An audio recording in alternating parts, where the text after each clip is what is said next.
ఉండాలి. నేను చెప్పే స్టాక్స్ కానీ ఇక్కడ చూపించే చార్ట్స్ కానీ ఇవన్నీ టెక్నికల్ లెవెల్స్ మాత్రమే. ఏ స్టాక్ కూడా బై ఆర్ సెల్ రికమెండేషన్ అయితే కాదు. హాయ్ ఫ్రెండ్స్, దిస్ ఇస్ ఆర్పి. ఈరోజు 12th November 2025 Nifty strong rally 180 points పాజిటివ్గా 25,875 దగ్గర క్లోజ్ అయింది. నిఫ్టీ 50 స్టాక్స్లో చూస్తే 35 స్టాక్స్ పాజిటివ్ ఉంటే 15 స్టాక్స్ నెగిటివ్గా క్లోజ్ అయ్యాయి. పాజిటివ్గా క్లోజ్ అయిన స్టాక్స్లో టాప్లో ఉంది అదానీ ఎంటర్ప్రైజెస్. ఈరోజు దాదాపుగా 5% పెరిగింది stock.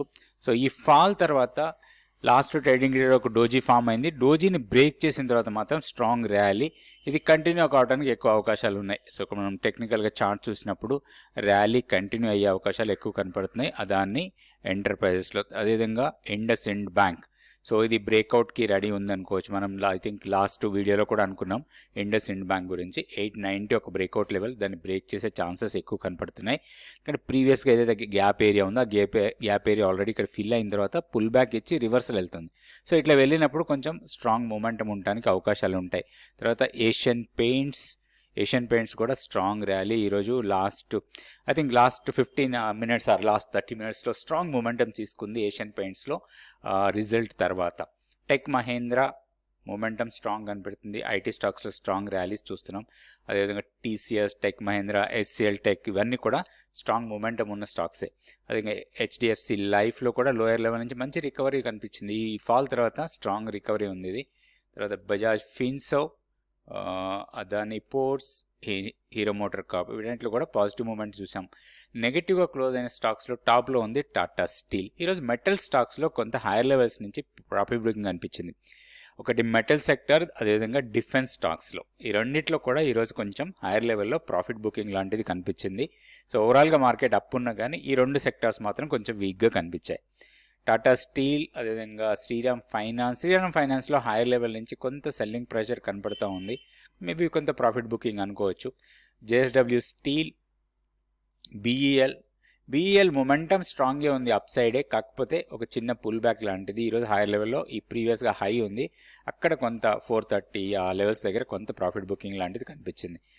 Bajaj auto, Grasim, HDFC bank, power grid వీటన్నిటిలో కొంచెం లోయర్ లెవెల్ ప్రైస్ డౌన్ కావటం చూసాం.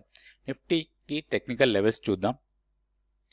ఇది Nifty daily candlestick chart. So మనం నిన్న అనుకున్నాం ఎప్పుడైతే మన కీ లెవెల్ని బ్రేక్ చేసిందో, నిన్న వీడియో మీరు చూస్తే అర్థమవుతుంది.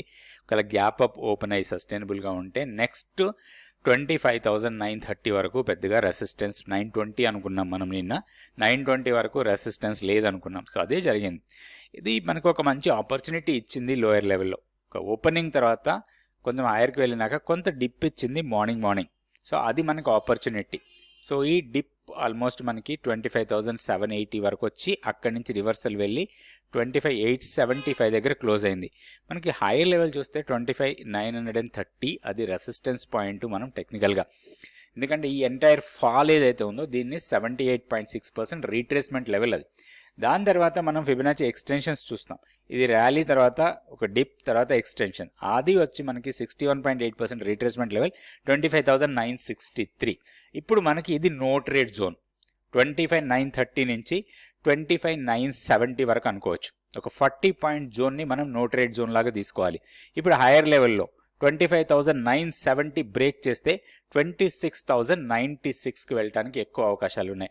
అంటే ఆల్మోస్ట్ 26,100ని టచ్ చేయొచ్చు. సింపుల్ రీజన్, ఎక్స్టెన్షన్ లెవెల్స్ చూస్తే ఇది 100% రీట్రేస్మెంట్ లెవెల్ అవుతుంది ఈ ఫాల్ని. తర్వాత ఎక్స్టెన్షన్ లెవెల్స్ తీసుకున్నా కానీ మనకి 61.8% తర్వాత 100%. సో ఈ లెవెల్స్ అన్ని ఇక్కడ వస్తాయి మనకి. కాబట్టి ఇది స్ట్రాంగ్ రెసిస్టెన్స్ అవుతుంది. బై అండ్ డిస్ మోడ్లో ఉండొచ్చు. కీ లెవెల్ మారిపోతుంది. మనం ఆల్రెడీ క్రాస్ అయిపోయాం 25,720ని. సో ఇప్పుడు మనకి కీ లెవెల్ ఆల్మోస్ట్ మన మంత్లీ పివోట్ లెవెల్ దగ్గరలో ఉంటుంది. ఒకసారి డ్రా చేద్దాం అది. సో ఇప్పుడు కీ లెవెల్ వచ్చి 25,580. సో ఈ లెవెల్ కన్నా పైన ఉన్నంత వరకు బై అండ్ డిస్ మోడ్లో ఉండొచ్చు. ఏదైనా పుల్ బ్యాక్ ఇచ్చి ఇక్కడ ఈ గ్యాప్ ఏరియాలోకి ప్రైస్ వస్తే మాత్రం అది మనకి ఒక ఆపర్చునిటీ లాగా తీసుకోవచ్చు లాంగ్ ఎంట్రీస్కి తీసుకోవడానికి. ఇప్పుడు ఇమీడియట్ మన దగ్గర ఉన్న లాంగ్ పొజిషన్ని కంటిన్యూస్గా క్యారీ చేయొచ్చు 26,000 వరకు. అయితే ఒక ప్రాబ్లం, ఇక్కడ మనకి ఒక నో ట్రేడ్ జోన్ ఉంది కాబట్టి ఆ జోన్ బ్రేక్అవుట్ కోసం చూడాలి. ఫ్రెష్ ఎంట్రీస్ తీసుకోవాలంటే 2 types ఆఫ్ ఫ్రెష్ ఎంట్రీ తీసుకోవచ్చు మనం. ఒకటి ఈ నో ట్రేడ్ జోన్ని బ్రేక్అవుట్ చేయటం, లేదా ఈ గ్యాప్ ఫిల్ కావడం, ఈ రెండిట్లో ఏది జరిగినా కానీ మనకి ఒక మంచి ఆపర్చునిటీ ఫ్రెష్ ఎంట్రీ కోసం. ఆల్రెడీ లాంగ్ పొజిషన్స్ ఉంటే క్యారీ చేసుకోవచ్చు మన కీ లెవెల్ని స్టాప్ లాస్ లాగా పెట్టుకొని. అయితే ఇప్పుడు ఉన్న లెవెల్స్ ప్రకారం మనకి స్ట్రాంగ్ సపోర్ట్ పాయింట్ 25,780. ఇది గ్యాప్ ఏరియాకి హైయర్ సైడ్ అండ్ ఈరోజు లో, అదే మనకి స్ట్రాంగ్ సపోర్ట్ లాగా ఉంటుంది. దాన్ని బ్రేక్ చేస్తే మాత్రం నెక్స్ట్ సపోర్ట్ 25,715. ఇవి రెండు support points. So resistance points already no trade zone అనుకున్నాం, దాన్ని బ్రేక్ చేస్తే 26,096 వరకు అప్ సైడ్కి వెళ్ళొచ్చు. ఇట్లా లెవెల్స్ చూసుకొని మన ట్రేడ్ ప్లాన్ చేసి ట్రేడ్ చేసుకోవచ్చు. నెక్స్ట్ బ్యాంక్ నిఫ్టీ చూద్దాం. ఈ బ్యాంక్ నిఫ్టీలో కూడా ఆప్షన్స్లోనే ఎక్కువగా ట్రేడ్ చేస్తూ ఉంటాం. మన ట్రేడర్స్ చాలా వరకు చేసేది ఆప్షన్స్లోనే. మనం డేటా తీసుకున్నా కానీ ఆప్షన్స్ టర్న్ ఓవరే చాలా ఎక్కువగా ఉంటుంది మార్కెట్లో. సో అయితే ఆప్షన్స్లో ఇంకొక డేటా ప్రకారం చూస్తే ఎక్కువ మంది నష్టపోతున్నారు. దాదాపుగా 90 to 95% of the people are losing money in the options అని మన డేటా చెప్తుంది. దీనికి ప్రధాన కారణం ఏంటి అంటే ఆప్షన్స్ మీద మనకి సంబంధించిన అవగాహన లేకపోవటం, అసలు ఆప్షన్ ప్రైసింగ్ ఫార్ములా చాలా మందికి తెలియకపోవటం. సో ఆప్షన్స్ ప్రైస్ ఎలా మూవ్ అవుతుంది, దాంట్లో ఉన్న కాంపోనెంట్స్ ఏంటి, సో దాన్ని క్యాలిక్యులేషన్ ఎట్లా చేస్తాం, ఇవన్నీ తెలుసుకోవాలి. దాంతోపాటుగా నేకెడ్ ఆప్షన్స్ కన్నా కూడా ఒక స్ట్రాటజీ వైజ్గా ఆప్షన్స్లో ట్రేడ్ చేస్తే లాభాలు రావడానికి అవకాశాలు పెరుగుతాయి. సో ఇవన్నీ నేర్చుకోవడానికి 1 డే ఆప్షన్స్ క్లాస్ హైదరాబాద్లో జరుగుతుంది. దానికి సంబంధించిన వివరాలన్నింటినీ తెలుసుకోవడానికి ఇక్కడ ఉన్న వాట్సాప్ నెంబర్ని ఫోన్ ద్వారా కాంటాక్ట్ చేయొచ్చు, లేదా వాట్సాప్ ద్వారా కూడా మీరు కాంటాక్ట్ చేయొచ్చు. ఈ మంత్ 23కి ఫుల్ డే 1 డే సెషన్. దీంట్లో ఆప్షన్స్కి సంబంధించిన ప్రతి విషయాన్ని కూడా మీరు నేర్చుకోవచ్చు. ఇది ఫిజికల్ క్లాస్. సో ఇంట్రెస్ట్ ఉన్న వాళ్ళు తప్పకుండా కాంటాక్ట్ చేయండి. బ్యాంక్ నిఫ్టీ ఆల్మోస్ట్ మనం నిన్న అనుకున్న లెవెల్స్, సో 58,326ని క్రాస్ చేసి హైయర్ లెవెల్కి వెళ్ళింది. ఓపెనింగ్ చాలా గ్యాప్ అప్లో ఓపెన్ అయిన తర్వాత కిందకి వచ్చింది. సో ఇప్పుడు ఏంటి, మోస్ట్లీ ఈ గ్యాప్ మొత్తం ఆల్మోస్ట్ ఫిల్ అయినట్టే మనం అనుకోవచ్చు. ఇప్పుడు ఇమీడియట్ సపోర్ట్ 58,138, ఎందుకంటే కొంచెం హైయర్ లెవెల్ నుంచి సెల్లింగ్ ప్రెజర్ వచ్చింది. ఈ జోన్ మనకి నో ట్రేడ్ జోన్ 58,300 నుంచి 58,560, 570 వరకు. ఇప్పుడు ఈ బ్రేక్అవుట్ కోసం చూడాలి.